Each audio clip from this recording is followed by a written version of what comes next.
Morning.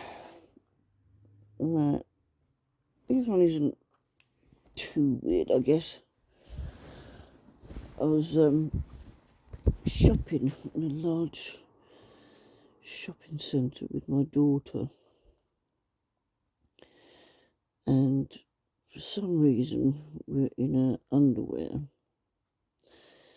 and didn't care what people thought or said or stared or pointed or laughed. We just acted as if it was normal. We didn't really buy much, and the majority of shops were like charity shops, but they were, how can I describe it, like pop-up shops. Everything, the boxes and everything was still unopened, but one box on top was open, so you could see what there was. Things were on the floor and sides and everywhere. We went past one shop window and they had these pair of jeans in the window, and my daughter was like, "Oh my God," and ran into the shop and almost tripped over to get to these jeans. And they were really cool jeans. The design on them was really, really cool. I wish you could emulate that. Maybe a cool fashion. And I just went on a wander round to see what there was, and all different things, antique stuff and copies of antique stuff, clothes, shoes, just odds and sods really, like you find in charity shops, but they were new. Everything was new. Part of the antiques, obviously. And we continued walking round, and we saw this men's shop. Well, that's it. We said we've got to buy one thing from every shop. And she was going to go that side of the shopping centre, and I was going to do the other side of the shopping centre. But it was about, I don't know, 15-foot gap that we were walking down, so we could see each other quite clearly from each other's shop. And as soon as I said that, I realised that the shop that I was going into was a men's knitwear shop. Everything was obviously jumpers, cardigans, waistcoats, not waistcoats, tank tops. There was a pile on the floor of lots of different bits, like knitted stuff. So I saw some pink, and I thought, what that is. And even though my colour pink is horrid, don't like the colour pink at all, I picked it up, and it was a really nice, like, knitted jumper, but the design was really cool. It was more of a dress than a jumper, and the pattern at the front was pink, and I thought, well, I could take that pattern off because it was attached, not knitted in. And my daughter came out of this other shop with something in her hand. I can't remember what it was, and I should have bought that, but I didn't.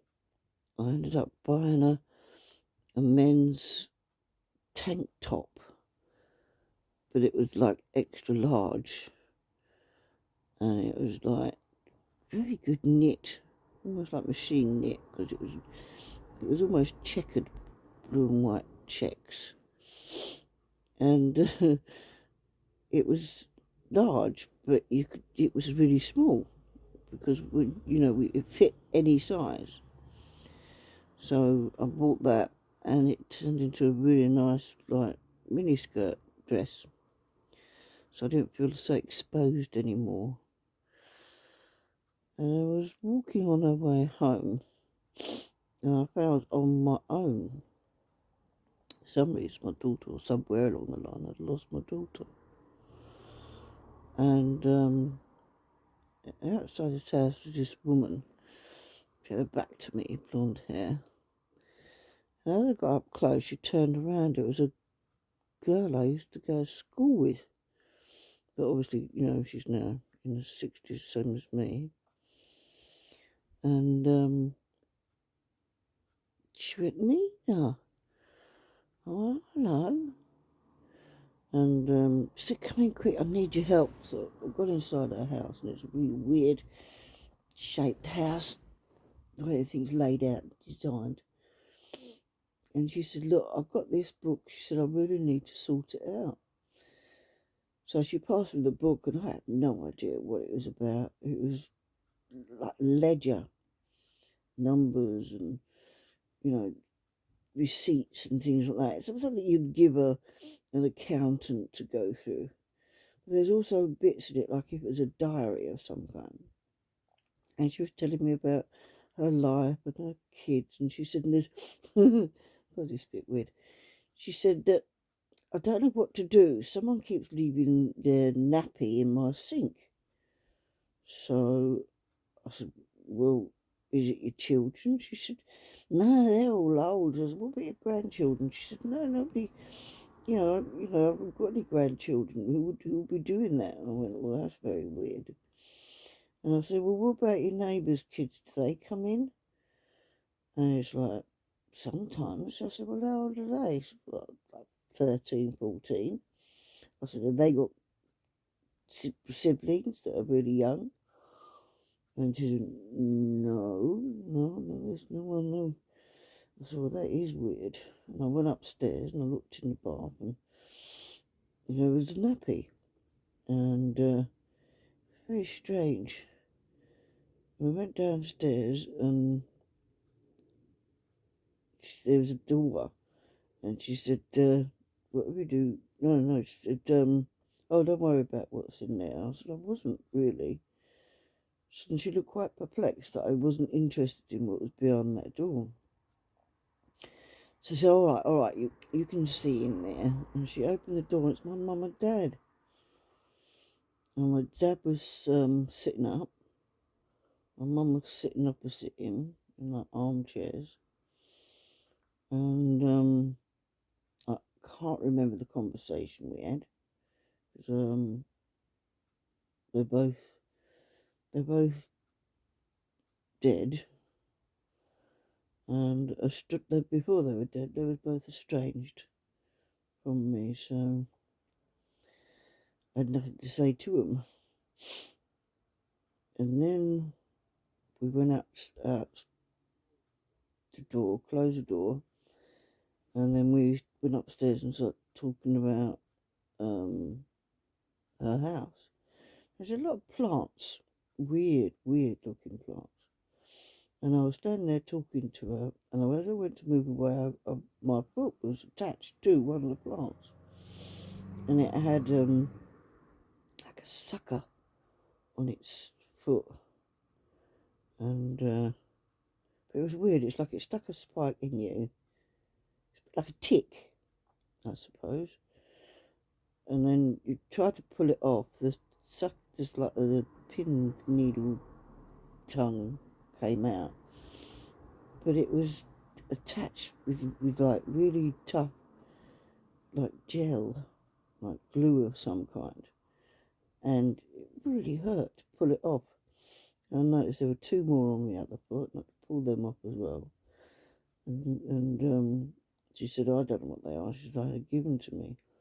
And I saw the two teenagers sitting on the couch, and I said to them, whatever you do, don't go anywhere near that thing, because it's extremely painful. And they went, all right. And then I woke up. But then I realised it was really early, so I went back to sleep again. And then I had another dream, which was really weird. I had a dream that my side, because I've got a hernia that needs to be operated, the side with my hernia had gone, my hernia had gone, and in its place was this hole the size of so it's 5 inches, 5 inches, and the hole was just there, like a pocket, and I remember opening up the pocket in front of the mirror, and it looked like a vagina, but it was almost newish, like a virgin.